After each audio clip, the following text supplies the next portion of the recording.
तर हाय फ्रेंड्स, मी आहे Swara. Welcome back to Swaraj Pro हा यूट्यूब चॅनल. आणि मी आली आहे उन्हाळ्याच्या सुट्टीमध्ये गावाला. आणि हे बघा, हे आमचं शेत आहे आणि मी शेतात फिरायला आली आहे. आणि बघा, तिथून तुम्हाला स्प्रुवा येताना दिसत असेल. ती कणीस खात येत आहे. तिला कणीस खूप आवडतात.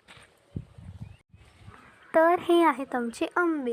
हे दुसऱ्या झाडाचे आंबे आहेत. ह्यांना अजून काढले नाही, हे पिकले नाही, ह्यांना पिकायला टाकायचे आहेत. तर आजचा हा व्लॉग होता इथेच. आणि बघा, स्प्रुवा पण आली आहे कणीस खात खात. आणि हे बघा, आमचा आंबा अजून पिकला नाही, पिकायला टाकायचं आहे. हा साईजमध्ये मोठे आहे, कोणते मोठे कोणते छोटे आहे. आजचा व्लॉग इथपर्यंतच होता. बाय.